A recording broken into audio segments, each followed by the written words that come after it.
കാരണം പറയുമ്പോ ഒന്നും തോന്നരുത്. പറയാറോ? ആദ്യം മുതലേ ദുർലക്ഷണമാണ്. വിലയുറപ്പിക്കാൻ വന്ന അന്ന് മൂത്ത അദ്ദേഹം നമ്മളും തമ്മി ഒരു കാര്യവുമില്ലാതെ ഒരു കാശ് വിഷയം വർത്താനും എഴുതിക്കാൻ റെഡിയായിട്ട് പ്രമാണവും കാശുമായിട്ട് വന്നപ്പോ ആദ്യം വന്നത് ഒരു ചാക്കരയുടെ വാർത്ത, അതും അമ്മയുടെ. എനിക്ക് പേടിയാ. വീട് മേടിച്ചിട്ട് നോക്കുമ്പോ തിരിയുന്നിടത്തും പിരിയുന്നിടത്തും അല്ല അമ്മ വന്ന് നിൽക്കുന്നതായി തോന്നിയാല്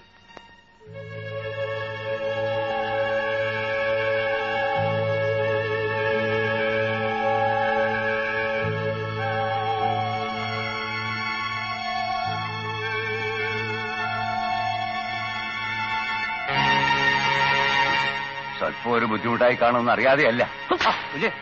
എന്നെപ്പോലെ ഒരുത്തിന്റെ വാക്കും വിശ്വസിക്കും. ഇതെന്താ പൂജ ചെയ്ത്? ഇതെന്നാ പൂജ ചെയ്ത്?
കാര്യം ഇനി ആലോചിക്കണ്ട. എന്തെങ്കിലും ആയിക്കോട്ടെ, തൽക്കാലം പൂട്ടിയിട്ടിട്ട് നമുക്ക് പോവാം. അത് മതിയെന്നേ. ഇവിടെ നിൽക്കും തോറും ഇനി മനസ്സിന്റെ സ്വസ്ഥത ഇല്ലാതാകുകയുള്ളൂ. അവിടെ ചെന്നാൽ അമ്മ നമുക്ക് സ്വസ്ഥത തരുമെന്ന് തോന്നുന്നുണ്ടോ?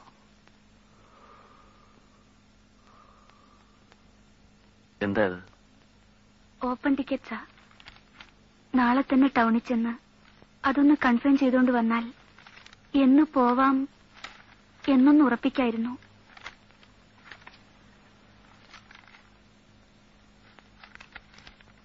പൂട്ടിയിട്ടിട്ട് പോയാലും അമ്മ പറഞ്ഞതുപോലെ പഴയ വീടാ. 2 ദിവസം കൊണ്ട് ചെതലരിച്ച് ഈ വീടില്ലാതാവും. അത് അമ്മയ്ക്ക് വിഷമായിരിക്കും. അമ്മ വിഷമിക്കുമെന്ന് അറിഞ്ഞുകൊണ്ട് നമുക്കവിടെ സമാധാനത്തോടെ കഴിയാനൊക്കത്തില്ല.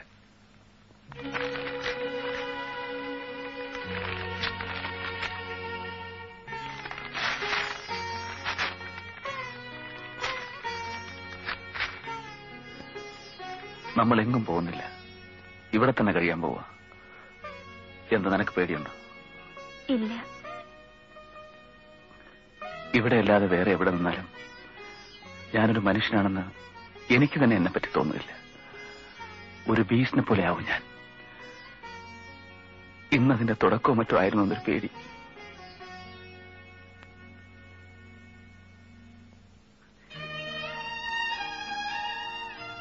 ഇവരിവിടെ വളർന്നോട്ടെ.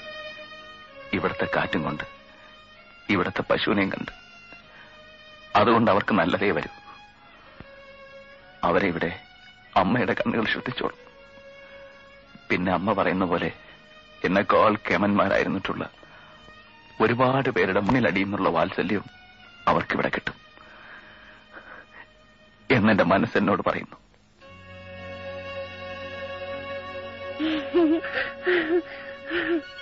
നമ്മൾ പോകുന്നില്ല ഡാഡി?